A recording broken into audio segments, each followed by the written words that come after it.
is Kelly Saunders, and I'm a professor and chair in the Department of Political Science here at Brandon University.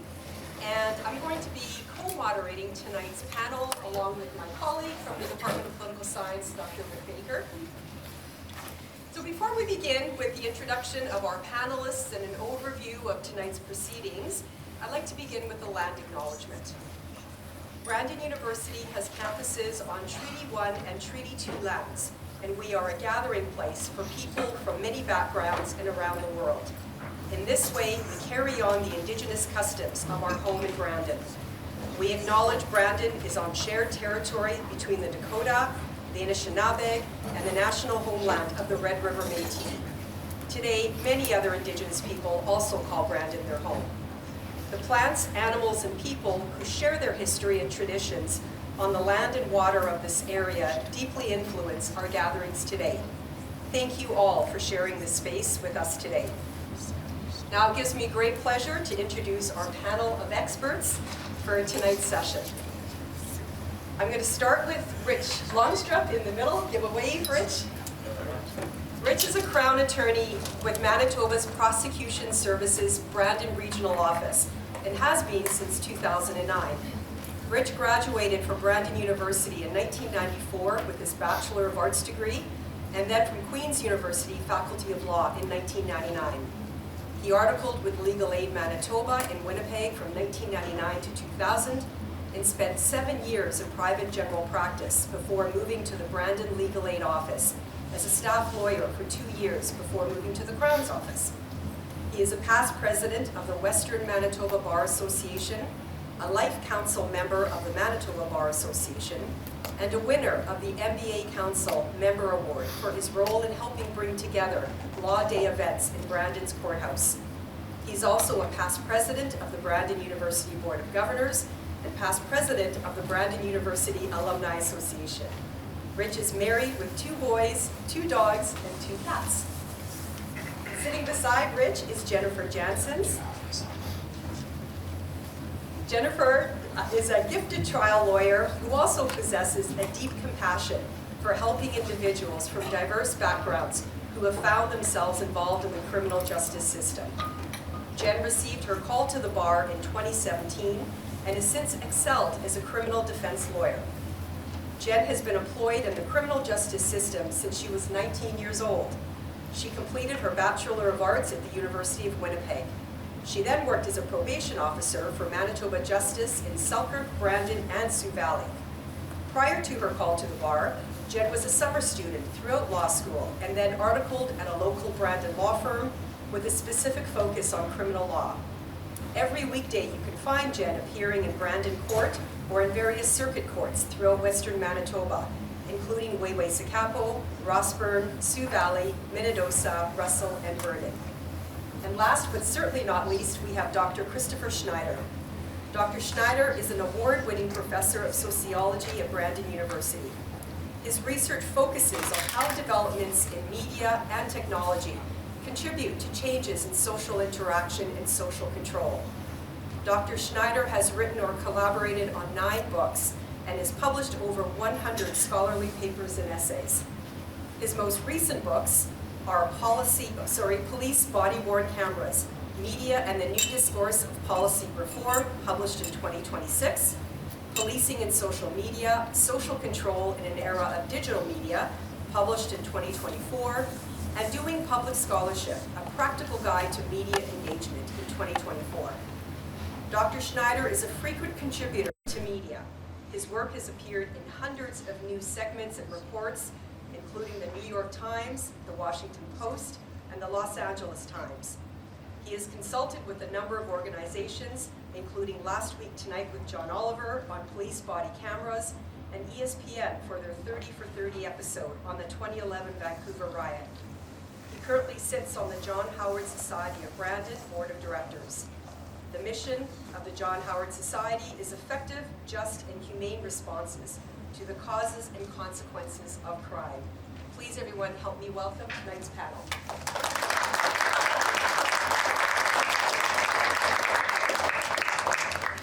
So tonight's panel is going to be a little bit different from some of the other panels that our department and our faculty have been involved in recently.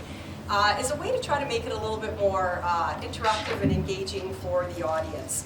So how we're going to proceed is my colleague Rick is going to ask or pose a series of questions to each of the panelists that will give them an opportunity to share their knowledge, their expertise, and their insights with us, and also to help us unpack some of the larger issues and challenges and concerns on the issue of bail reform in Canada.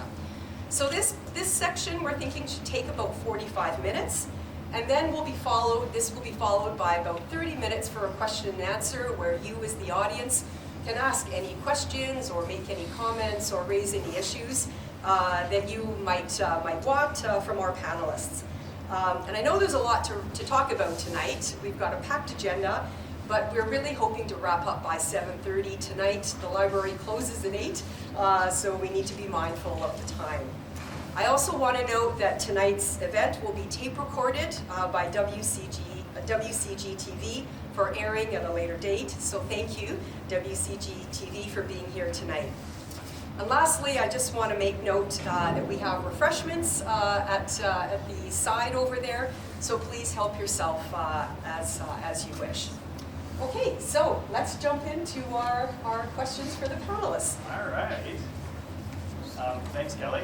Great. I'll just note that the only time I wear this sports coat is when we're doing one of these forums or it's cold outside. Okay, so are you ready for some hard-hitting questions? Sure. Can you confirm that you've not seen these questions in advance?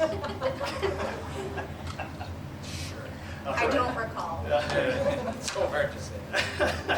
All right, so we're all about explaining the current status quo of bail, right? And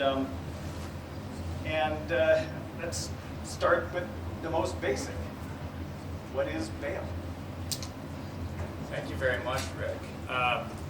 Bail is the simplified word we used for something called judicial interim release. As an all-purpose term, it means the status of someone who is in release in the community while pending on a criminal charge.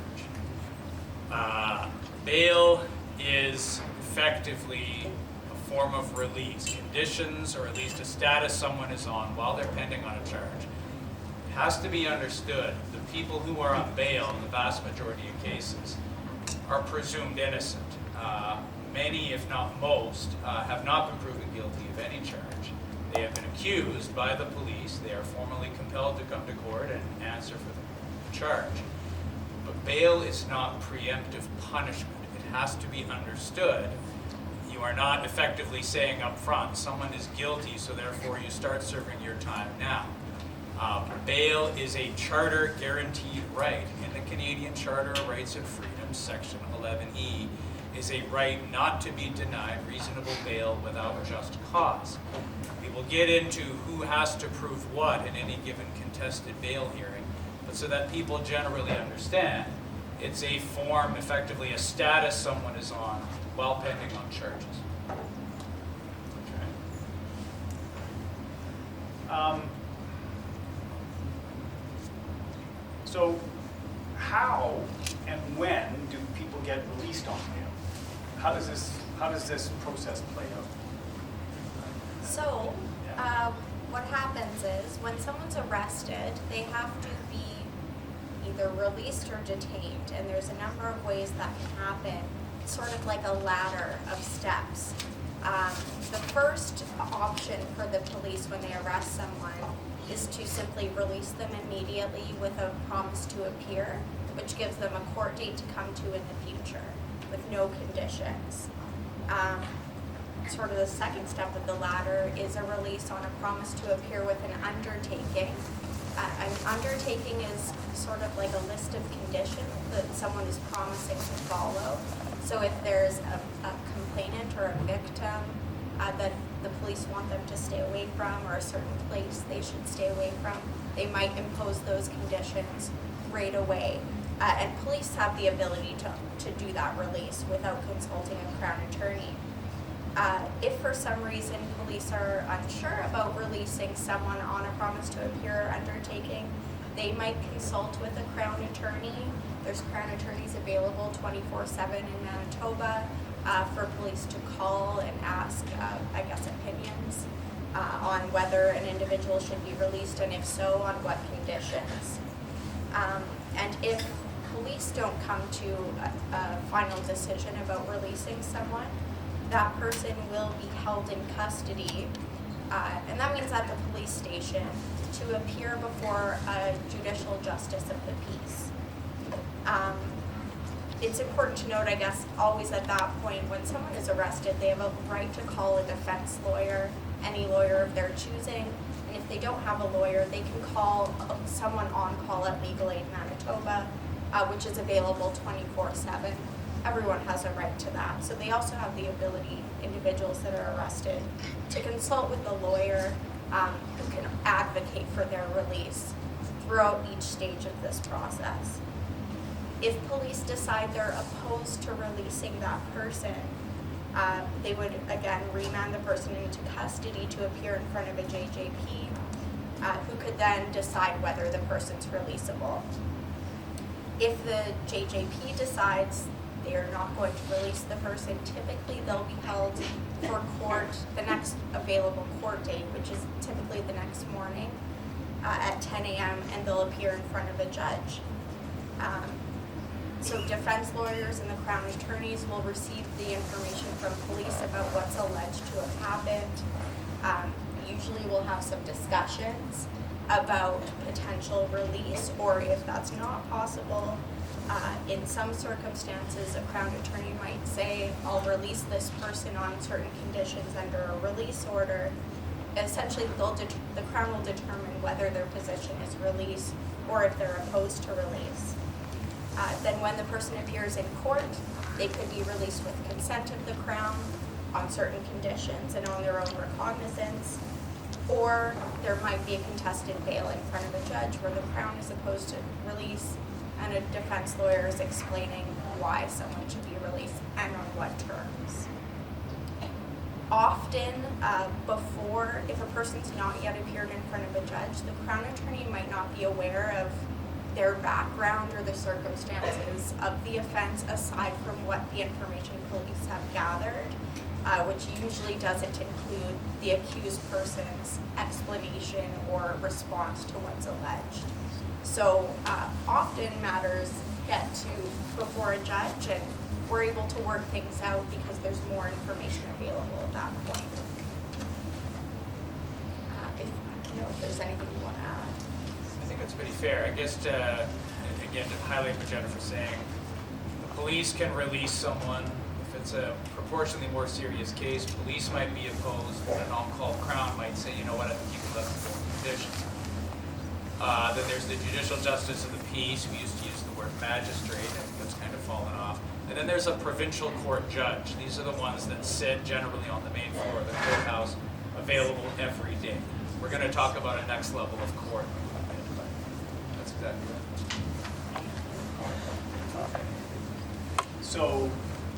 So we can talk about the grounds that judges use to deny, right? Right. So what sort of grounds are there? So what we understand is, of course, what people need to understand is it's as much incumbent on the Crown attorney and especially incumbent on the judge in any given bail hearing. If bail is to be denied or opposed, we can't just do it intuitively. We have to satisfy that one or more grounds have not been appropriately met by the accused or are too live a concern to justify release. We call them the primary, secondary, and tertiary grounds. I'll try and summarize them as quick as I can before this gets boring. The primary. What do you mean? Yeah, too late. The primary ground is literally, are they going to show up or not? If someone with a bad record of failing to attend court, someone who has absconded, someone who is a very clear flight risk because of their behavior, we say they're a primary ground risk because we're concerned they're not going to come to court. Every time someone is convicted of failing to attend court, it goes on their record. We look at their CPIC criminal record. We're going to know pretty fast if someone can be relied on to come to court. People might have other background factors where they've effectively declared they're not going to come to court, period. And so that's what we call the primary ground. Are they going to show up? The secondary ground, Jennifer? The secondary ground is essentially whether there's a substantial likelihood that the person will re-offend, which means is there a substantial likelihood that they'll commit more crimes, and whether their detention is necessary for public safety. So it's sort of a two-pronged analysis. If that person, we look at whether the person has a history of offending, a history of breaching conditions or not. And then in terms of public safety, we're looking at the nature of the offense, the severity of the offense, and whether conditions can be put in place to protect the public and the victims or complainants, or not. Yeah. The tertiary ground. Remember how a moment ago I just said, well, we can't deny bail intuitive. Of course, Parliament had to change that a little bit, but let me explain. Primary ground, are they going to show up? Secondary ground, are they going to re-offend? What about those cases where you can say, okay, theoretically a bail plan could curb this person's bad behavior. They've never not failed to show up, or they've never skipped out on court. If it's a really serious crime, and the evidence is really strong, especially if it might involve a firearm, if it's a really grave offense, and they are facing a long period of custody. Parliament kind of acknowledges there are going to be cases where just flat out, in a reasonable person's mind, someone fully aware of the Charter of Rights and Freedoms, that person just shouldn't get out. That it is just way too serious, too strong a case, and they're facing a lot of jail. We call that the tertiary ground. It is very controversial. We've gotten a lot of guidance in the last 10 years about how to use it. It used to be the Crown would say, I don't think this person should get out because the charge is too serious. And a defense lawyer would say, well, I know of a case way more serious than this, so therefore tertiary ground isn't met. And judges, quite honestly, were a little bit skittish about relying on it. In 2015, we had a very good case called St. Cloud. The Supreme Court of Canada said, no, you don't have to be shy about using the tertiary ground. If it fundamentally is a case where releasing the person would harm the reputation of the justice system for a reasonable person, it's okay to do it. It's not that it should be common, but just rather it shouldn't be rare. This is where the Crown and defense will want to know with some degree, it's hard to do that early in the case, how strong is the case? How serious is it? Tertiary ground effectively means a case where, quite frankly, it's just so serious that releasing the person would harm the reputation of the justice system. That's how I would define that. So how often do those show up? We had a tertiary ground denial of bail in the summer of 2023. The case was well known in this community where someone was attacked in their home in Erickson and was very severely attacked.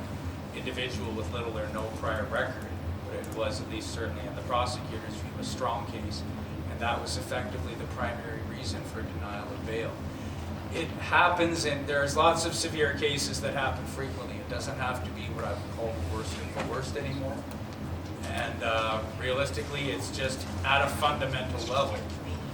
Would it negatively affect the reputation of the justice system in the eyes of someone who is level-headed, fully appreciative of the Charter?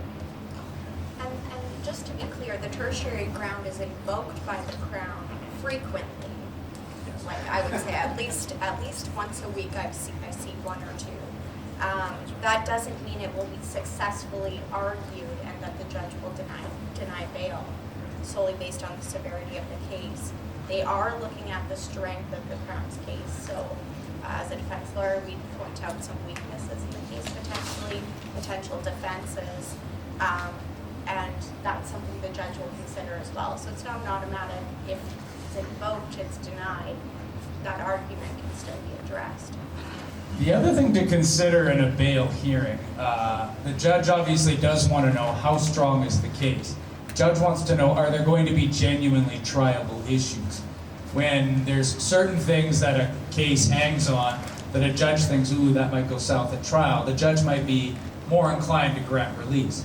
They don't want bail hearings to become mini trials, of course, both sides in the bail hearing are claiming exactly how strong or how weak it is or how solid it is. The judge listens to that to some degree, can't be sure. But another main thing the judge wants to know, and this is going to become relevant when we're talking about the changes that are being proposed, who has the onus? In other words, when someone appears in front of a judge saying, I'm opposed to bail, the Crown is opposed to release, well, who fundamentally is the person that has to prove why the person should stay in or prove why the person should get out? Generally, we have what's called an onus on the prosecutor. That's fundamentally a charter right, that it's generally the Crown Attorney who should have to show why the person should be denied bail. The criminal code sets out a bunch of circumstances called reverse onus. That's where it's actually the accused that has to justify why they should be the ones getting out. In other words, they have to come up with the bail plan. Too long a list to go through at this point, but classic examples of a reverse onus is when someone is charged with a new offense while pending on a charge already. In other words, if they committed an offense allegedly while on bail for another charge, it's going to be incumbent on them to show why they should get released. We now have rules saying that someone who has been convicted of intimate partner violence and now reoffends in intimate partner violence, Parliament is very live that that's a cyclical, sometimes very habitual offense for certain people. That's an example where they have to justify their own release. Drug trafficking offenses, which I do not prosecute as a Crown Attorney, many of those carry a reverse onus. Lots of firearm offenses carry a reverse onus, and that list is getting bigger. And if Parliament has its way, it's going to get even more bigger. More bigger. More bigger. That's right. Lawyer talk. Finally, I just want to say one more thing, which is we talked about how generally provincial court judges can release people on bail. There is a list of offenses in section 469 of the Criminal Code. The most recognizable one is murder, where the accused cannot apply for bail before a magistrate, the police cannot release, even a provincial court judge cannot release. It has to be released before a superior court judge, which in Manitoba we call the Court of King's Bench. Right now we have 2 provincial court judges, a supernumerary provincial court judge, and another semi-retired judge who fills in sometimes. But we only have 2 primary Court of King's Bench judges, and they're the same judges that have to do family law, civil law, child protection, and lots of other things. But effectively, superior court judges are the only people that could even do a consent release on a murder charge, to give an example. Okay, so this is not particularly germane, but there's 2? We have 2 Court of King's Bench judges in Brandon, and we sometimes get support from a Dauphin's King's Bench justice as well. And the odd time Winnipeg may provide one as well, but that's not very often. So less resources there to be sure, and a lot more shared resources. Justice is not swift. Well, that's what Not we're in here to King's talk Bench. about. No, especially not in the Court of King's Bench. Great. Jen, can I ask you a question? Please do. All right. How does an accused person address potential bail concerns, whether by consent or contested? So to address the concern, I'll just show. To address the concerns on the primary, secondary, and tertiary ground, essentially a defense lawyer will gather information to determine if there's a plan that's suitable to address those concerns. So that can be information that we collect just from the accused person, from their family members, from potentially any witnesses, any supports that the person has. And it usually just involves extensive discussions with those people to see what kind of structure the person has in their life. In terms of each ground, I'll be fairly brief because I think we're running long already. So the primary ground, whether a person's going to come to court, how can they address that? They have a history of not coming to court, that's not good. You have to explain that. So ways they can address that are if they have a stable, verified address in the community where court is proceeding, we can have a bit more certainty that they're willing to attend. If they have connections or roots in the community, like their family's here, their children are here, they're employed here, their supports are here, that can address the concern because it gives the judge more confidence they'll come. Sometimes if the person lives outside of Brandon, for example, if they have a ride, a person who's saying, I will drive them to court, I'll make sure they get there, that can address part of the concerns on the primary ground. And in addition to that, to address the primary ground, sometimes I need to explain why someone's missed court in the past. Maybe they live in a rural location and they don't have access to a vehicle. Maybe they are an unhoused person who doesn't have a place to keep all their paperwork, and they missed the date. So sometimes there are reasons people fail to come to court, and that has to be explained to the judge. In terms of the secondary ground, so public safety and the likelihood to reoffend, really what a defense lawyer looks at is the underlying cause of the allegations, and also how we can protect the safety of the public and the people involved in these incidents. So the lawyers look to the person's criminal record, whether they've breached conditions in the past, whether they have a history of the types of offenses that they're being charged with or not, and whether there are conditions that can be imposed to protect the public and the victims. For example, having no contact with that person, not going to certain places, not having weapons, maybe following a curfew so police can check in on them, make sure they are where they're supposed to be. Those are just some examples. Another way that can be mitigated is there are specialized bail programs that people can apply for where they're regularly monitored. There's now electronic monitoring available in Manitoba. There's also residential treatment facilities. So sometimes the concern on the secondary ground is this person has mental health issues. So they're struggling with that stability and they're reoffending because they don't have it. So if we can say they have this support or this program that they're entering, that can address the concern. Or if it's an addiction issue, if they're going to go to treatment or something of that nature, that can address that underlying concern. So sometimes we work together with bail planning. A Crown will say, well, these are the things I'm worried about. What can we do to address that? And I'll say, well, I can do this and that, but not that. And we decide if that's a consent release or if we have to make the argument in front of a judge. There's also certain considerations for youth, so people under 18 who are accused of offenses. Usually the presumption is release for youth. However, we look at the same criteria, or a judge looks at the same criteria in deciding whether to detain them.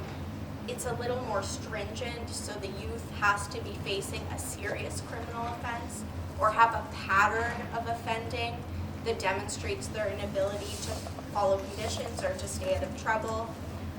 So the same criteria do apply, but the judge has to be satisfied that there's no possible conditions that would alleviate the concerns. And when a youth is denied bail, they still have one sort of last-ditch option. An adult can step forward as a responsible person, whether that's a parent, foster parent, child protection worker, or some other adult in their life. And if the responsible person is deemed appropriate and they're willing to take responsibility and control of the youth, and the youth is willing to be taken care of by that person, the judge may release to the responsible person, but it does create a legal obligation. So a responsible person could be charged with a criminal offense if the youth reoffends or isn't following conditions. That's pretty brief. There's also, cash deposits, of course. You've heard bail. We have to put up money for bail. A cash deposit can alleviate a judge's concern on the primary ground because an accused is pledging their own money or money from their family as a promise to the court. If they breach, they don't get that money back, but if they stay out of trouble and don't reoffend, once the charges are dealt with, they do get the money returned. There's also a surety. That's when like a family member or support signs on behalf of a person. It's again similar to a responsible person in that it's a legal obligation. And if that person breaches or reoffends or doesn't come to court, the surety can be liable for a certain amount of money typically Sometimes that's money that's deposited, but usually just they have to show financially it's money that they have. You did an excellent job, and thank you. I guess the only thing I would say is, Jen made the point very ably that the Crowns will sometimes consent because we have to apply the law and also uphold the charter. Someone might say, no, I'll pay cash and therefore I'll behave myself. The beauty of being a Crown attorney in the digital age is I can look up and see, have they said that many times and had many cash bails mistreated, taken away by a judge, or have previous sureties been no effect? It requires a lot of digging, a hard thing to do, you know, the first thing in the morning before you've had coffee. But I will say, it's good to have that accessible, but that's absolutely correct. All right. Jen, can I stay with you? From your perspective as a defense attorney, can you comment on the factors that should affect that should affect release decisions other than what's in the code? Yes, so there's many other considerations that a judge has to think about other than those 3 grounds that we talked about. What Rich mentioned at the outset is very important. People are presumed innocent until they are proven guilty. That means they're presumed to be innocent. So we're not punishing people before a judge has found that they're guilty or they've pled guilty. That's the reason bail exists. One other really important consideration is the overrepresentation of Indigenous people and people of color in pretrial custody. They're in pretrial custody at a much higher proportion than people who are not Indigenous or not people of color. And that's based on many different sociological factors, the residential school system, colonization, that makes these marginalized groups not able to address the concerns, the bail concerns as easily. Just for an example, if someone lives on reserve and they're not able to own property, they may not have someone in their family that would qualify as a surety. There's fewer employment opportunities on reserve, so they may be unable to come up with a cash deposit. The judge has to think about that particular individual circumstances that may be different from others who are non-Indigenous, for example. There's also a high overrepresentation of individuals with mental health concerns and addictions issues in pretrial custody and unhoused persons as well. Because one of the considerations, as I said, for example, about coming to court is, do they have a stable address? Are they going to be able to keep track of these court dates? And that can be a concern for an unhoused person. All right.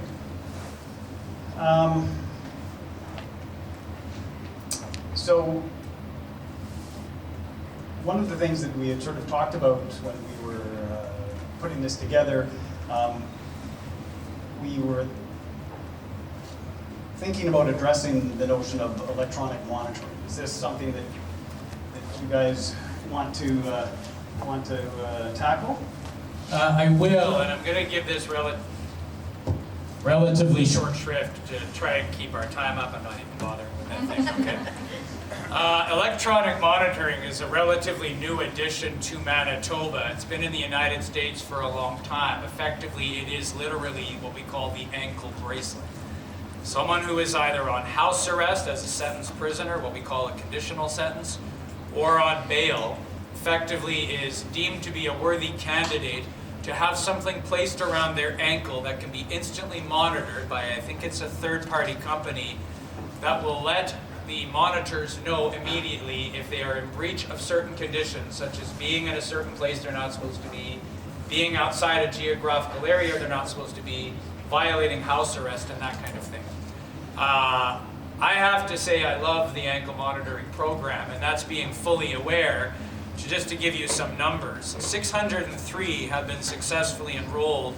As of this point, 438 are no longer in the program. A lot of them were rearrested, a lot of them took off the device and took off. Some of them openly damaged the device, or many had their charges stayed, many were sentenced, one was acquitted. We have often heard the criticism, well, ankle monitors are no good because they don't stop crime. I just want to say this much. I love ankle monitors because I have to tell you, as a Crown attorney, whether it was a judge that released someone that I didn't want to get out, or someone that I took a chance on, thinking, okay, a reasonable bail. In the back of my head, I'm loath to say this, I'm always thinking, how trustworthy is this accused? What am I really betting on if I think this person's going to get out on bail? Trust me when I say, I am as cynical as the next man. I too have my doubts. The best part about ankle monitoring is it takes trust right out of it. We know instantly. We don't have to read minds, and we don't have to have 24-hour spy satellites. We know when someone is in breach of those kinds of conditions. It's great to have that instant feedback. Boy, oh boy, if you were one of the guys that cut off your ankle monitor, you get in trouble later, and you're like, no, trust me, I can follow bail conditions. You might as well not even get out of bed that morning in terms of showing up at bail court. But let's just say it provides great feedback in the Crown's view. All right, that's wonderful. Well, and I agree it's great as well. I mean, it makes our jobs easier because we know if someone breached or not, and there's no argument about it. Also, one of the really cool things I think about it is a victim can have something on their phone, so if the person on the ankle monitor comes within a certain distance of them, they're immediately notified. So I think that creates a sense of safety for victims as well. And yeah, that's all I have to say. Wow, all right. So we're going to change gears a little bit here.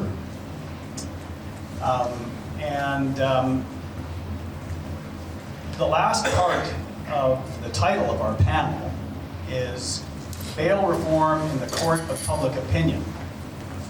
And so I want to, Kelly's already introduced Chris Schneider, Dr. Schneider, but Chris, given your sociological training in media sociology, can I get you to speak to why or how the Court of Public Opinion concerning bail reform got to where it is now? And why do you suppose people are so interested in the particular topic of bail reform now? Well, Dr. Baker, it's funny you should ask.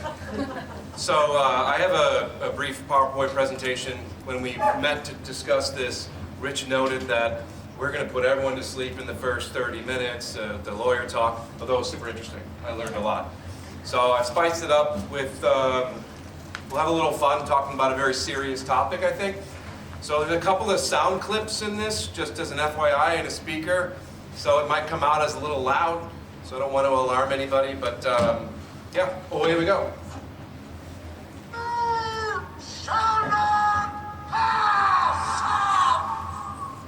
Show of hands, who in here has encountered a paywall at some point on the internet? Hands down. Who in here has paid for access to break that paywall in that moment? Hands up. Wow, look at that. 4 or 5 hands goes up, most of our hands stay down. This is in fact, I think, one of the great troubles of our time in 2025. Information, especially good information, is mostly not free. This includes, can you guys hear me in the back? Yep, awesome. This includes journalism, this includes social scientific research literature, cancer studies, and on and on. So what happens when we don't pay for access? Well, there's a vacuum there, there's a void. And we don't just like, well, I guess I was denied access, and we turn our phone off. We keep on searching, and we find somewhere where we can access information for free. And there is, in part, of the problem that I'm going to unpack here. That might be your Aunt Karen on Facebook. It might be a Reddit forum. It might be who knows what. Lots of misinformation, disinformation, and what that does is muddy the waters, as it were, in relation to our understandings of, as we just heard, incredibly complex, nuanced things like bail reform. So, scholar Tara Brabozin, I think I'm saying her name correctly, in 2006, she coined at that time what she called the Google effect. And you see that there. And essentially, this is the idea that our lives are influenced by algorithmically generated information. The things we search for, we know that, so we don't pay for the paywall, and then we click on something else, and then it starts to feed us those things, and we start to go down that rabbit hole. That's essentially what she's talking about. But it's more than that. The second point of this PowerPoint slide is she argues, and I think compellingly so, what this does is it flattens sources of information and subsequently our understandings of information, and in a lot of ways can contribute to creating false equivalencies. Here's an example of a false equivalency. You see two images on that PowerPoint slide. They're both round, they're both red, and they're both fruits. Ergo, they're the same thing, right? No, that's completely nonsense. One is a tomato and the other is an apple. Of course they're not the same thing. Now, when we're talking about bail reform and crime, typically people who make claims, we call these people claims makers. So we can say politicians of all stripes will take atypical examples, so not typical occurrences of crime, like an act of a crime, and then they'll make all types of wild equivalencies to other types of similar actions which are also crimes, which do not take into consideration culture, nuance, and a variety of other contexts that help us to fully understand and appreciate the tomato and the apple. Right? Biting into those things, we know immediately they are not the same thing. And if they taste the same to you, immediately seek medical help, because these things are not the same. What ends up happening here, and I like this take on Anderson and Rain in 2017, they describe essentially truth claims and the distortion of truth claims. I normally don't like to read quotes. I see a lot of great students in here. Thanks for showing up, a lot of great colleagues. I think this quote is worth reading out loud to us as we see it. Truth is no longer dictated by authorities, but is networked by peers. For every fact, there is a counterfact, and all these counterfacts and facts look identical online, which is confusing to most people, like this guy right here. This is the flattening of information and the false equivalencies. In other words, when we're consuming information, we have very little context and idea of who's producing that information, if there's any kind of research expertise, as we just heard from our esteemed legal colleagues, and whether they're talking about these things, whether it's a politician, for example, or others. So let's unpack or give us a few facts. The facts that you're going to see momentarily come from our colleagues at the University of Toronto, particularly Dr. Anthony Dube and Dr. Tyler King, who have a compendium here. I have some of the studies. They have published 1,040 summaries of academic research literature on all types of things in relation to crime, including bail reform. These summaries are those of research papers and other academic studies and data that's written in plain language to help us understand, again, some of the complex nuances that we just heard. Fact: crime is not getting worse in Canada. In fact, it's the opposite. Crime has been significantly decreasing. This is similar trends we find with our American colleagues to the south. Now, I know some people are thinking, and especially our grandparents and older people who watch television a lot, all I see on TV is murder and death, and then commercials about Colgate toothpaste. What do you mean crime is not decreasing? Again, these are often atypical, that is, not typical occurrences of crime. Fact: the proportion of provincial jail prisoners who are on remand, that means in custody, has increased.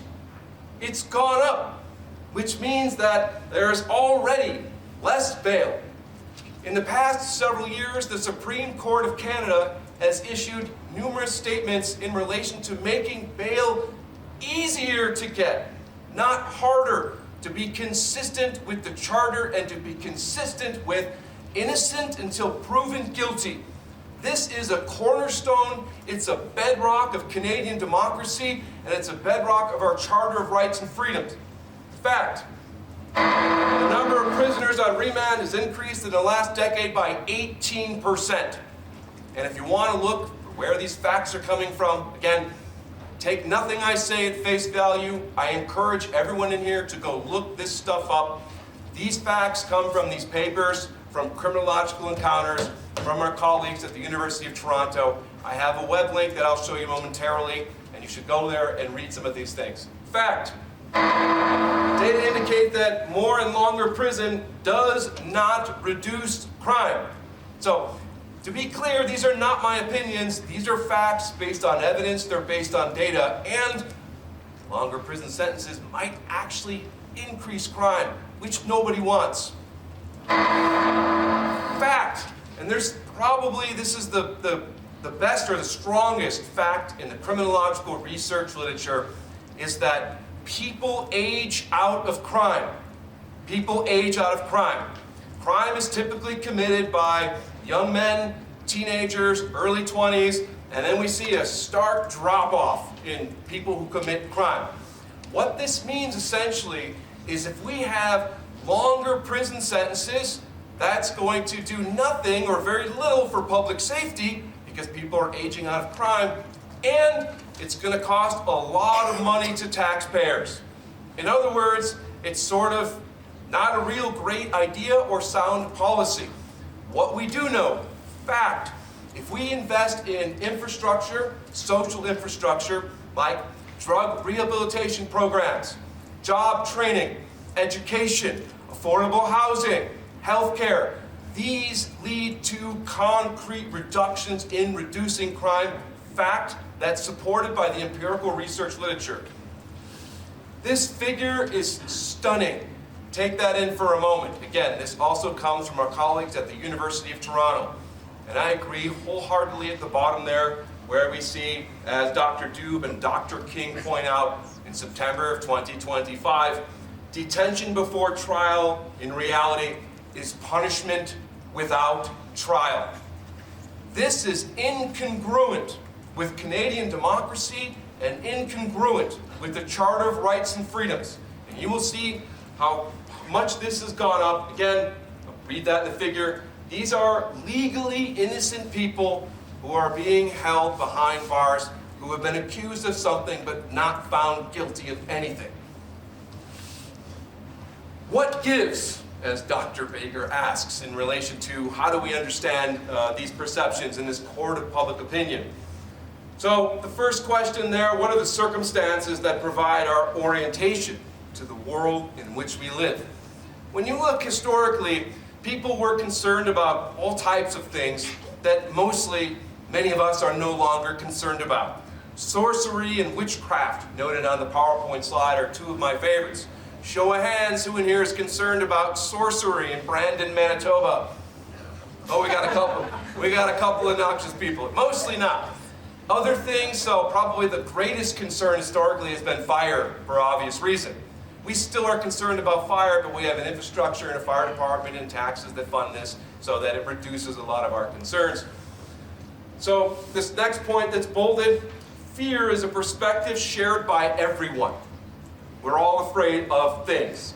Fear of crime and personal safety reign above most all other issues. This comes from an outstanding book written by Dr. David Altidy, published in 2001, called Creating Fear.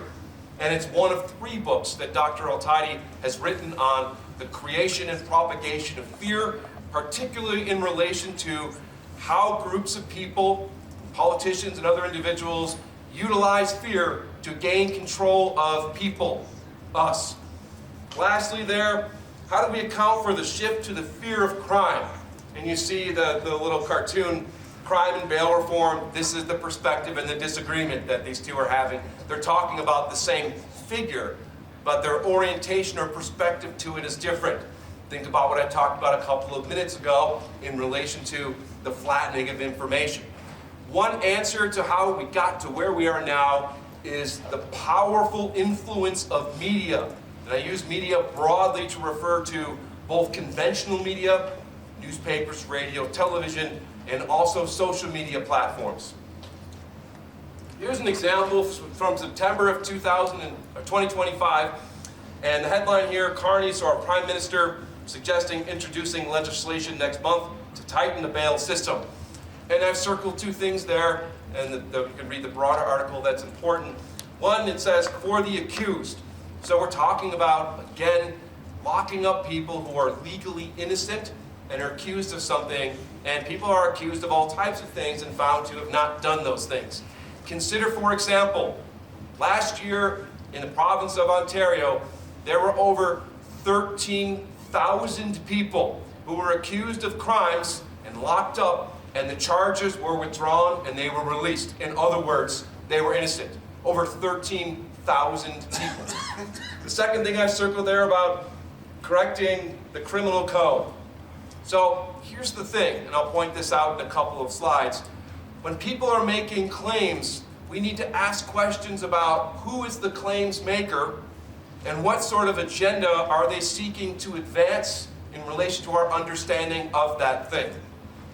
Bail reform. If you read the rest of this story, it cites three prominent people making claims about bail reform. Carney, Polyev, and Ford. Doug Ford. Now, does it cite other experts in the social sciences or criminology? No, it does not. Does it cite data or evidence, some of which I've given to you today? No, it does not. In passing reference, it does say some lawyers are concerned. Some. They didn't reach out and ask them what they were concerned about. They just sort of mentioned it in passing.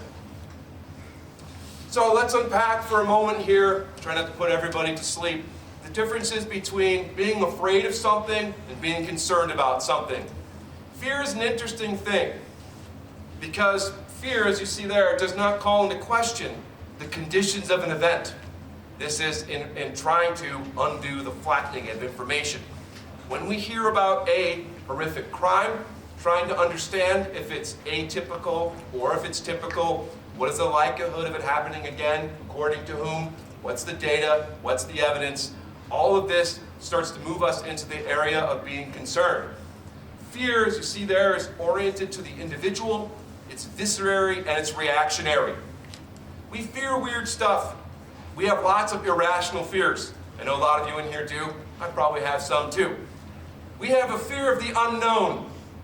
What does that even mean? How could you be afraid of something that you don't know what it is?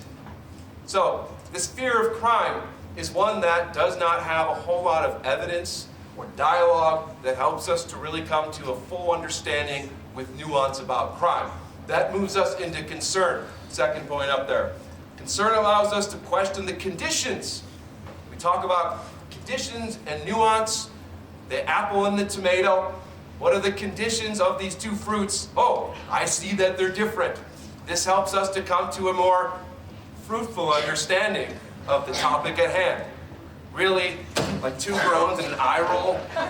I practice that all day. All right. Concern is oriented to the community. It creates a space for dialogue and consideration and thoughtful judgments. All of this is meant to say, and this short little talk is going to conclude with this, we shouldn't be afraid about crime, but we should be concerned about crime. And there are differences between these two things. So, what can you do? Slight delay on that, but it still works. Our path forward. First, be concerned about crime. Think about it, reflect upon it, have dialogue about it. Look for information sources, good information sources. So this could be things that might be paywall, but that link you see there, which is where I've drawn a lot of the data that I presented to us today, comes from that. These summaries on this website, Criminological Highlights, are free and available to the public. When politicians and other claims makers and the Prime Minister tell us they're fixing the criminal code and that there's a violent rash in crime and crime is spiking, some of these things are not true. Some of these things are sort of twisting the truth a bit. Don't take those claims at face value or for granted. Do your homework, do some research. This is a great place to start. Questions to ask. Who is doing the speaking? And importantly, who is missing and not doing the speaking in those situations? What other sorts of authorities, experts, legal scholars are speaking about this issue or not speaking? That will start to begin to tell you what you need to know about whether or not these assumptions can be challenged. How sound is the evidence? Or we might even amend that to, is there any evidence to support what people are saying about subject X or subject Y? Sometimes there's no evidence. When we have flashy political slogans that are 3 or 4 words, there's no evidence. We would call these in the research floating signifiers. They don't attach to anything concrete or real. It sounds exciting, it sounds catchy, and we can repeat it, people hear it, and it spreads. But is it connected to anything of any concrete substance that helps us to really understand the topic at hand, in this circumstance, bail reform? Whose interests are being served by the claims that are being made? This is a really important one. So when people are seeking, people of all political stripes, to get your vote, right? Are they utilizing fear of crime and tough on crime? We've all heard that ad nauseum, haven't we? Here's the thing, what we know as criminologists and social scientists, tough on crime does not work, it never has worked, and it never will work. This is one of the reasons every political cycle, we're always talking about tough on crime. Didn't we talk about that the last political cycle and the one before that and the one before that? I thought these folks who were saying tough on crime, we're going to fix it, get tough on crime. Very little has changed in relation to tough on crime rhetoric.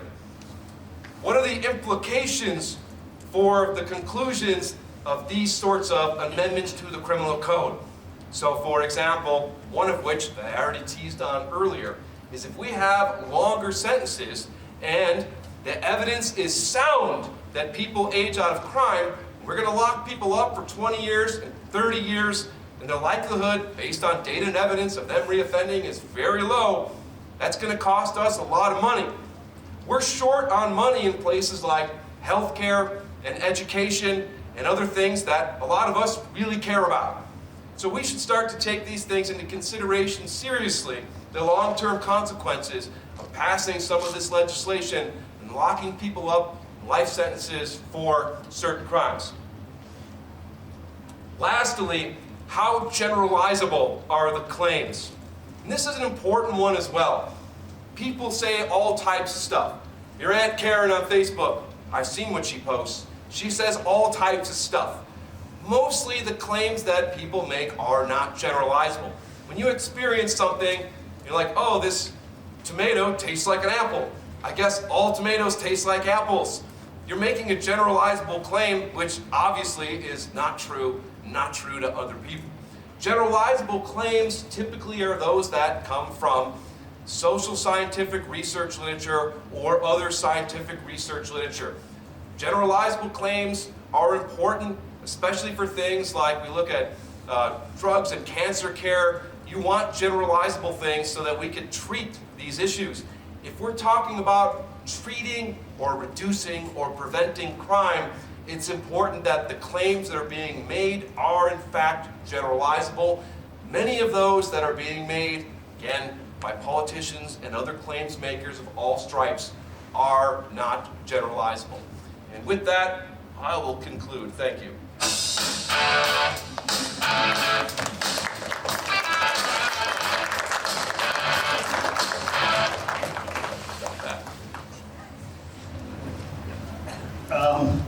In the wake of that energetic media tour de force, I need to have a nap. Thanks, I think.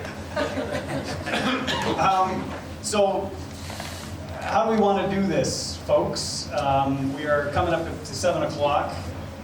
Do we want to address the Conservative Party and the Liberal Party? I will, but I'm going to cram it. Okay. Use our time and reference. All right. You're going to be held responsible for that. Okay. All right. Here's the situation. Part of the reason we're here today is because bail is a very hot topic in Parliament right now, and there were effectively some competing bills, one from the Conservatives, one from the Liberals. I want to say at the outset, first of all, I want to try and stay out of the weeds of the political partisanship here. both parties have a common goal in mind, and it's a very reasonable one. Their constituents tell them how bad it's getting and what they have seen. And they're not wrong in saying they've seen it. The proliferation of crystal methamphetamine has been absolutely devastating to communities. It has trickled down in just about every conceivable form of crime you can think of: white collar, blue collar, street, homelessness. It interacts terribly with people that already had mental health problems. Shopliftings, negative and violent behavior during shopliftings, property crime, all of this is because meth is so addictive, so instantly, absolutely ruinous. It is not a try it for a first-time drug. We see all this. This is what I think really is impacting people. You can agree with everything Chris says and still say we're seeing more disturbing things in our face and how that impacts our communities. Parliament is right, both parties, to say something bad is going on, how can I make it better? I am aggrieved personally as a Crown when I hear someone on bail went out and committed more crimes. It makes me think, what could we do better? The problem is, I think in both sides, Parliament isn't fundamentally getting it about what is needed. To summarize the Tories' bill, they are creating a category called major offenses, which are admittedly some of the worst offenses. They say if you commit this offense while pending on another major offense and you had a prior conviction within the last 10 years, you can only apply for bail in Superior Court. Remember how I said earlier, murder, you can only get out of bail even by consent in the Court of King's Bench in Manitoba. You might think, great, let's make it harder for them to apply. There's been a lot of mismarketing here because a lot of people are saying this bill is great because it means people can't get out on bail. Well, that's not really what it means. It just means you're going to be really delayed. As a Crown Attorney, my biggest concern about this is the Court of King's Bench has to do a lot with only a little bit of time, relatively speaking. We, the Crown Attorneys, have to share King's Bench judges with family law, child protection, civil law, and a host of other things. The Act as proposed, this is the Jail Not Bail Act, is going to take away time from the Court of King's Bench that we don't have. And I'm concerned if we lose time to them, it's going to be a lot easier for lawyers to claim they didn't get a trial within a set period of time, which is another charter right. We now have hard and fast deadlines, 18 months for a summary offense, what you might call a misdemeanor, and 30 months between the date of arrest and trial to be completed in the Court of King's Bench. I don't like the prospect of losing that time because a bunch of bail hearings have to go ahead that could have easily been dealt with in provincial court. I think that's a bit of a misnomer. The other problem I have with that particular bill is that it replaces, remember how Jennifer used the word for the secondary ground? Is there a substantial likelihood the accused is going to offend? This bill would change that to whether it is reasonably foreseeable that an accused would reoffend. By that standard, nobody should get bail ever, because in any given case, it's always reasonably foreseeable an accused might offend. First-time domestic violent offenders committing a minor act, allegedly of intimate partner violence. Well, this is a very cyclical offense where the offenders are often repeat offenders. If I were to say myself, is it reasonably foreseeable this accused might offend? Well, then no one should get bail. There's so many times. Substantial likelihood means something. Reasonably foreseeable lowers the bar to the point where I'm thinking, is it going to come back on me as a Crown Attorney, or I'm back on a court if it turns out, wow, I guess we should have known that was reasonably foreseeable? I think the watered down language is a huge problem. Jen, do you want to do the... I'll be really quick. I think, the intention of politicians to reduce crime, create a safer society is very noble. However, the effect of their proposed legislation is not going to achieve that at all. Really, the only tangible effect would be we're going to waste court time, delay matters, charges will be dropped even when no one wants that, and it'll cost taxpayers a lot of money.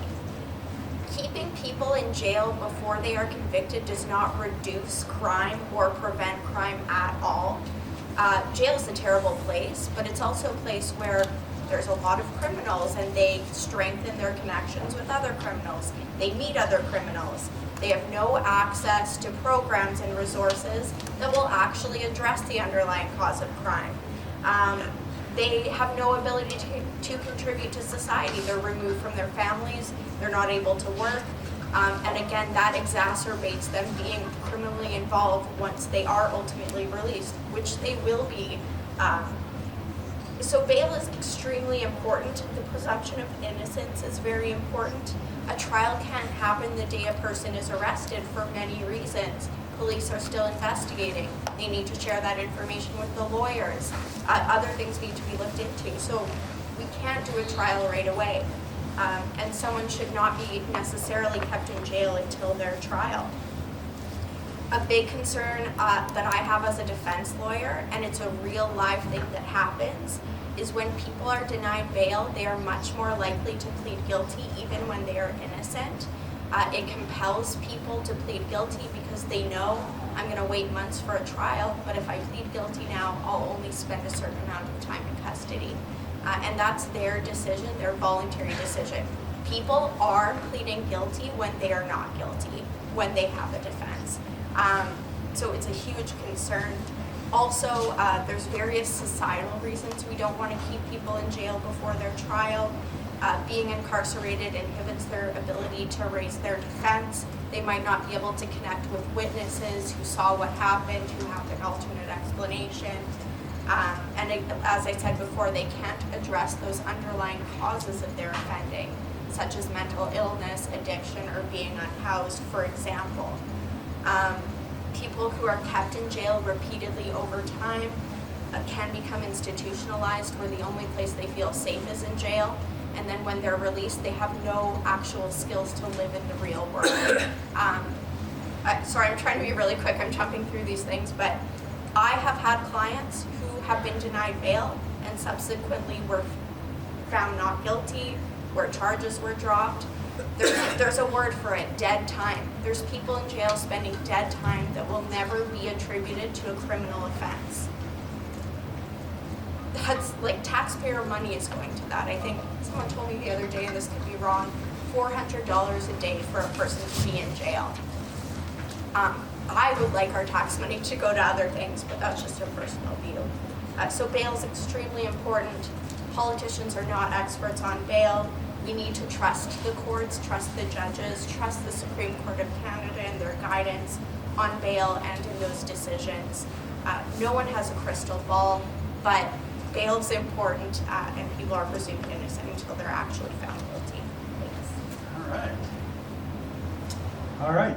Thanks, folks. So now we come to the part of the show when you guys get to have questions and answers. So, if you have questions for the panelists, you can put up your hand and I will come to you. Can I interject on just the Liberals bill? Because I said earlier I didn't. Sure. I can be very quick here. The bill right now, Prime Minister Carney is pushing, doesn't make all the same dramatic changes. What it does is create fundamentally a lot more reverse onus offenses.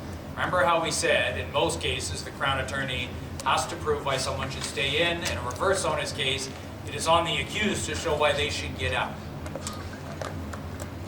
Jen and I have talked about this. Now, it's important who has the onus. I don't want to downplay it too much, but let's be very clear.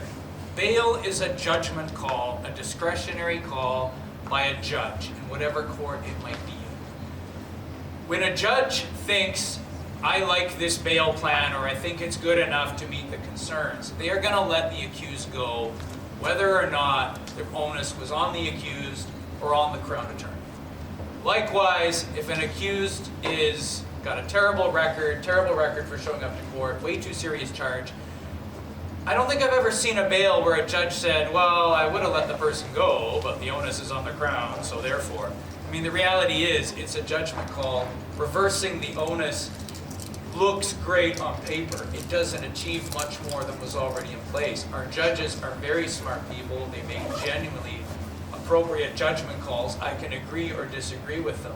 I can have different philosophies about why it's important to keep the community safe, by keeping some people in, and Jen and I frequently argue about that.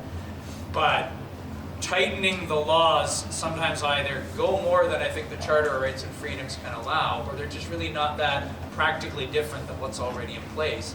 But getting on Chris's point, in a rage farming society, it's easy to propose things that sound great but don't really do anything, or do too much in a way that is really going to be detrimental towards people getting a speedy trial. When charges get dropped, if someone doesn't get the trial they're entitled to within a certain time frame. Thank you. That's great, thanks. We went 10 minutes over the time we had, which is, by lawyer standards, pretty good. Yes. Are you going to bill for that? All right, are there people that have questions? Yes, there are people that have questions. What are they? I'll come to you. Thank you. Thank you, everyone, for the panel. This was a really good conversation. It also was helpful to educate me on a couple things, which is really the turn to electronic monitoring, which I'm very interested in. So maybe some folks on the panel could talk about the prevalence of this. When did it start? How often is electronic monitoring, if we know, being used? And I appreciate, from the systems perspective, you're saying the value of this in being able to keep track of people in a new kind of way. I'm also interested in what maybe Dr. Schneider would say about this in terms of the increase of technology and tools of punishment. So from a sociological perspective as well, if we want to have a conversation about electronic monitoring, that would be awesome. I can give you the numbers, which were just released a few days ago, and this is a constantly monitored program. People get the feedback. 1,326 people applied. 909 of those were people seeking to get them on bail. 603 were enrolled. Right now we have 165 being monitored. 96 of the 165 are people on bail. So not everybody that wants it gets it. Not everybody that gets it does well on it. It has its limits because really it's just about physical location. It doesn't determine if you're using a substance. That's a whole other kind of monitoring. But at least in terms of knowing where someone is or where they shouldn't be, it's great. But it's not perfect, and we don't have the resources to give it to everybody who wants it. We know that a lot of people are being refused it because with a terrible bail history, they're not likely to be a successful candidate. But another call for a judge to make. I think it's been in for, I should really have a date for you if I'm coming fully prepared here. I want to say about a year, give or take. I could be wrong. Sounds right? Yeah. My brief thoughts on that, having not read much about it, is I would think electronic monitoring, the pervasiveness of it, to be problematic, consistent with stigma and sociology. So when we're looking at people who are out on bail and seeking to reduce or lower stigmatization of people as much as possible, because when people are stigmatized, it leads to a variety of negative things, including possibly maybe reoffending, and we of course don't want that. So I think and the society in which we live in, there are cameras everywhere, right? Surveillance cameras, mobile phone cameras, and I think because, as Rich noted, the devices themselves do not stop everything. So the consumption of drugs, alcohol, the going on the internet, for example, which are a lot of bail restrictions, given that it's not foolproof and it could contribute to increases in stigmatization, I would think that they are problematic, and we maybe should reconsider them. So we disagree on this here, I think, but that's the social scientist view, I guess, that I have. I agree What with is Chris the as per well. diem? What is the per diem cost of electronic monitoring? It's quite expensive actually, and the cost is on the accused, I believe. Oh, even worse. Yeah. Yeah, no, and I agree with Chris about electronic monitoring. It's very onerous. I have lots of clients who call me, they're like, well, I would do electronic monitoring. I'm like, no, you don't need to do that. Like, no, but it's a hot topic in jail for sure. So I was a bit surprised that both of you like the electronic monitoring program, given that it's so expensive. Yeah. It does the thing that we can't do as often as we'd like, which was give us instant feedback. Like I said earlier, I don't like having to put a lot of trust in people charged with criminal offenses, but to some degree the charter expects that I do that. When I know instantly, or rather if a monitoring agency knows instantly someone is in breach, that's great. Then I'm not trusting anything. Then someone is actually keeping an eye on it. Have there been any false positives in terms of breaches? Someone is going to argue that for certain, and we'll cross that I'm bridge asking till you, we I come don't know. to it. And I have a question about the reform. Is the government ready to build new prisons to house the remand? That's always a good question, which is what do we do with overcrowded prisons? What do we do about Because in installing? Brandon, we are already overcrowded. Yes, that's right. And our prisons don't have the rehabilitative resources that we ideally would like them to have, both for sentenced and prisoners in remand. We would like that to be useful time, not just warehousing time. As a Crown Attorney, I'm saying there are people I would rather have in an overcrowded institution than out on the street for a host of reasons. But you're not wrong at all in saying investing in better jails is a way towards dealing with the problem and eventually foreseeing something different down the road than just a constant recidivism. But what if we invested instead of better jails in rehabilitation centers, job training, other sorts of things that would lead to reducing crime and then less reasons for people to have to go to jail in the first place? That is very much a piece of the puzzle as well. If anyone that sees the justice system as purely a punishment outlet is missing the point completely. Crown attorneys are specifically trained to always be mindful about diversion, about rehabilitation, about taking into account the disproportionate factors that bring Indigenous people into the system more than should be fair. We are educated in thinking when are the appropriate alternatives, and often we divert, often we consider non-custodial sentences where jail might normally be fit. Jennifer and I had one just this past Monday where someone who did exceptionally well as a rehabilitative candidate effectively earned herself something that would otherwise have potentially had her in jail for a year for non-violent, but basically a string of property offenses. Everybody, all the players have to have their minds on all options.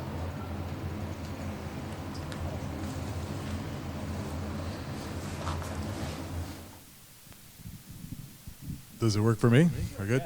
So as a preface to this, Dr. Schneider is my friend, so I'm less afraid of him than the rest of you. And I'm going to give him heck right now because he touched on something in his presentation and walked away from it.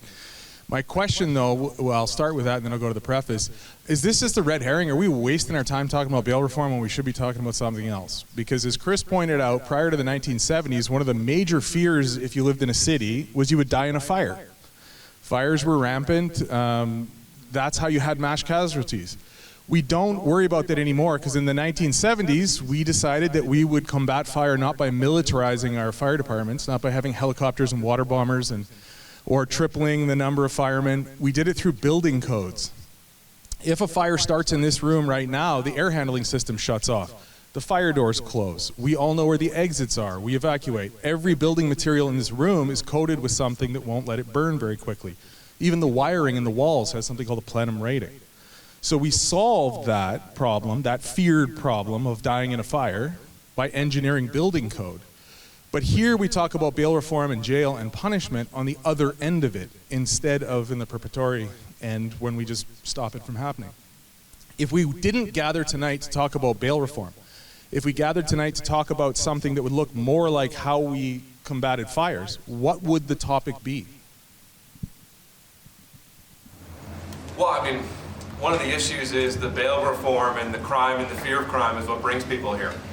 So if we had a topic saying, you know, we're going to create affordable housing or a drug rehab center or better mental health supports, the room might be half as full, I would suspect.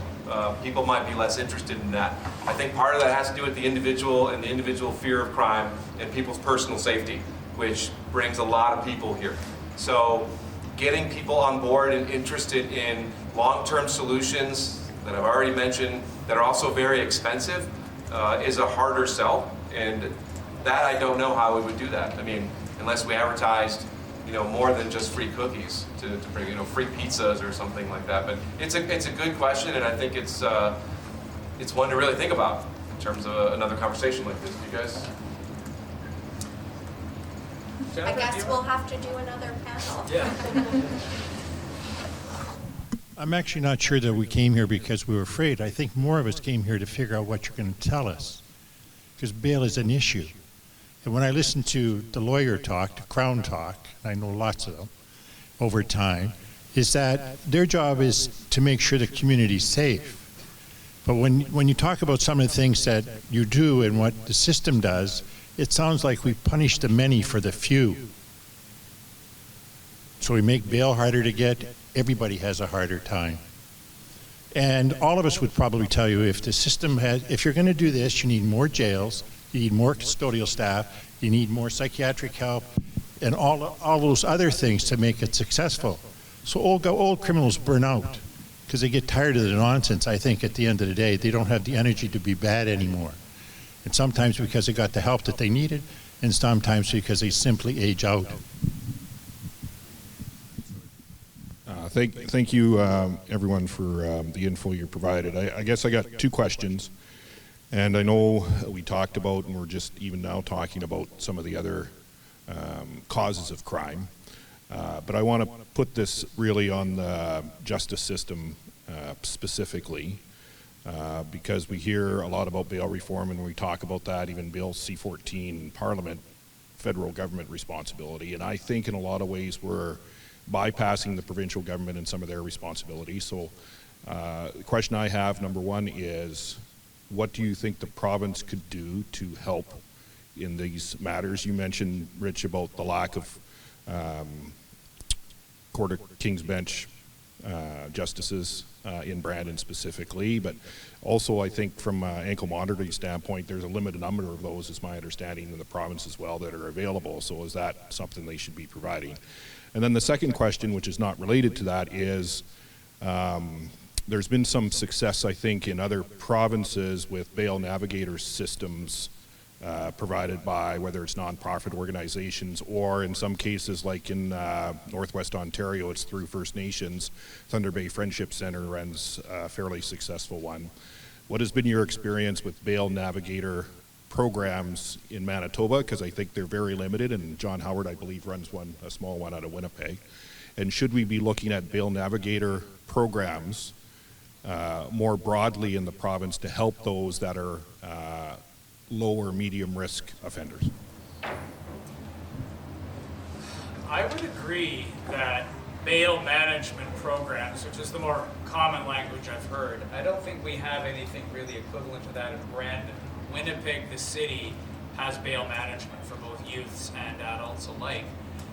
It's good to have both the monitoring, but as well as the steering people towards treatment and towards help, and effectively not just washing the hands of someone who gets out on bail. If they have certain risky behaviors that draw them back into the justice system, we would be delighted to see people working, having access to something while they are pending on charges in the community. If it means they are less likely to breach, if it means they know they're more likely to get caught breaching, even better. I will say the thing that will not be popular at this table, which was I would still be delighted to see more police officers, and specifically so that we have more resources to check up on people while they're on bail conditions. A large percentage of the people that get caught are people that were not home for curfew checks, when clearly curfew checks were a key part of what got them out on bail in the first place. A lot of people are checked and found to be under the influence of a drug when they were supposed to stay sober. A lot of people are checked and found they were with the partner they are accused of abusing. Sometimes you don't have to change a single law or alter the criminal code in any way just to do more checks, more monitoring, and basically having more police resources to do the appropriate checks on people.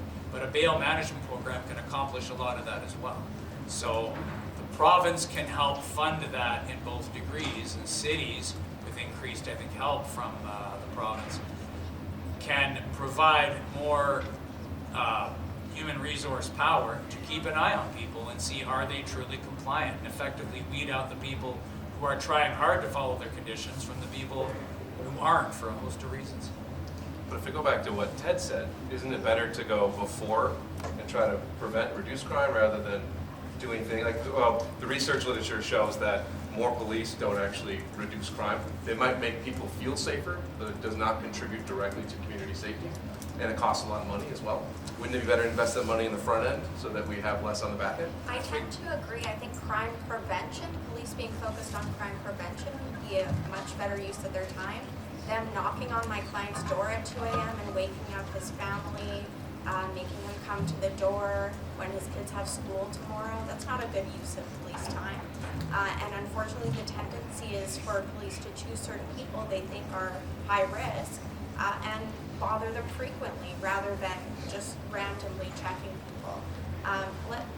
Check people on the street, focus on preventing crime, focus on education. We don't need police officers knocking on people's doors in the middle of the night. There's actual crime happening that they could be responding to. These are all people who promised that they were going to behave themselves and follow certain conditions. It's okay, I think, for the police to be part of the system that says, put up or shut up. Chronic domestic offenders that keep coming back to the person they are accused of abusing in any given scenario. I'm glad police are doing those checks. They're not always going to be perfect in the judgment they use, the way that nobody is perfect in any given ecosystem when it's a human-driven science. That will always be the case. But I don't think it's accurate to say people that were supposed to be following conditions, that were being held to the standard they held up to get out in the first place. I think that's as real crimes. That's We can fair. disagree. And we disagree. But the problem is no one gets credit for answering their door for a curfew check, and they could do 10 more this month. There's no limit to it, and it's very onerous. Being on bail is very difficult. It disrupts your life, and ultimately you might go to trial and be found innocent. And you don't get a medal for that. You don't get anything. And So.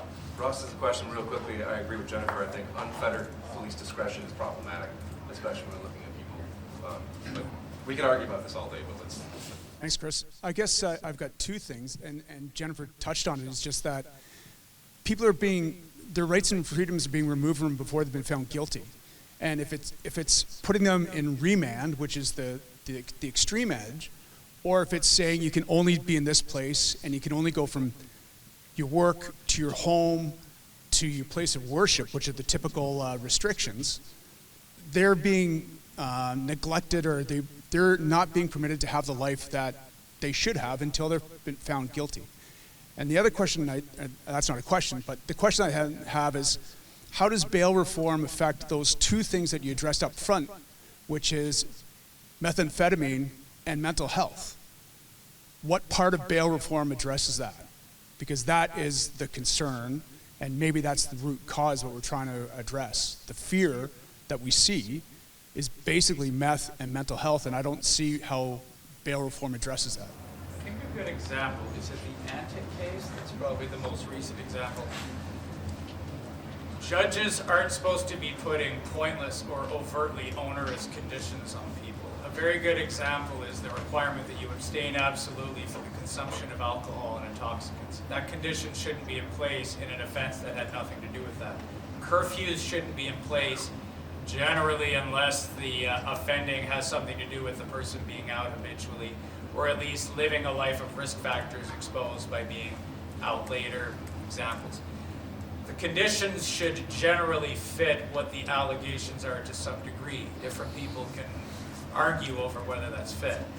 But you're not wrong. People facing very serious charges who have not been proven guilty will sometimes have to live under very onerous conditions. That is unfortunate. That is unfortunately an appropriate trade-off given the seriousness of the charge they're facing. It's not a perfect system, but I think it's appropriate that someone with at least that allegation, later to be tested in court or later to be resolved in a guilty plea, come what may, I think there has to be something in place. With regard to your second question, you're hitting on exactly the note I was trying to address, which is that we want the easy security blanket of tough bail rules, and the mentality of which Chris speaks. I think that's what these laws frequently seem to want to address, is let's make it harder for people to get out. But the one bill doesn't make it harder for them to get out. It just delays their ability to apply for bail and takes away court time from somewhere that doesn't have a lot of court time to begin with. The other bill doesn't have a huge tangible effect other than reversing the onus and tweaking the language in ways that judges were already applying anyways. The broader picture should be talking about rehabilitation, and there should be greater, provincially and to some extent federally backed up, resources to deal with mental health issues and addiction to severe drugs that are causing so much of this. Bail at this phase is not the best time for that, but having more resources that they can address, Jennifer will tell you. I'm not telling you, you can tell us. Can you give us examples of where addictions treatment was part of a bail plan? Well, I mean, it's quite frequent. If someone has a severe addiction, the Crown might say, well, I don't trust them when they're out. They're going to use and they're going to reoffend. So the solution, of course, on the secondary ground is for them to apply to a residential treatment facility where they can stay. There's places in the province like Behavioral Health Foundation where they will actually monitor someone's bail conditions reluctantly, but they will. And people can get the help they need. Rich gave an example of a person who spent more than 16 months in one of those facilities, completely turned their life around, and I am certain, though Rich might have reservations, we're not going to see that person again in the justice system, even though they've been a prevalent offender for a long time. So access to drug treatment is just one example of a way we can avoid just keeping someone in custody. If that person had remained in custody, they wouldn't have made any progress, right? We can't address those underlying factors that lead to crime if someone's just sitting in a jail cell. And to be fair, from a Crown Attorney's perspective, and certainly a judge's, someone with a severe addiction problem who says, let me out on bail and I'll make an appointment one of these days and I'll go in, doesn't quite sound as good as someone who has a treatment bed at the Behavioral Health Foundation where they will report bail breaches and let us know the people who aren't taking their treatment seriously. Having those resources makes the difference to everybody. It's not just a strategic arrow in the quiver, so to speak. It's good for judges and crowns who might honestly contemplate a consent release to know there are good resources there that we can rely on. The problem is huge wait lists. They don't accept people with certain offenses pending. Just so many problems with it. There's not access to enough of those programs at all. So the alternatives are very few. No, Oh, I'm so sorry. no, it's okay. I'm kind of like skulking closing. No, I started Did you playing want to walk say off. and make any closing comments on that point, Chris, or were you? Just thank you all for coming and spending your time here. It's appreciated. Yeah, thank you. So that wraps up our discussion tonight. I told you there would be a lot to cover, so I'm sure we could keep going for another couple more hours, but the library's going to be kicking us out pretty soon. So on behalf of my co-moderator and I, we would like to thank each of our panelists for sharing their insights and knowledge and time with us. Everyone, please give them a round of applause.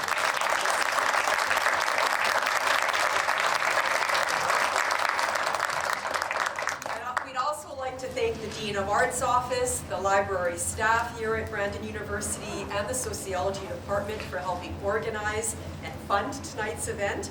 We'd like to thank WCG-TV for recording the panel.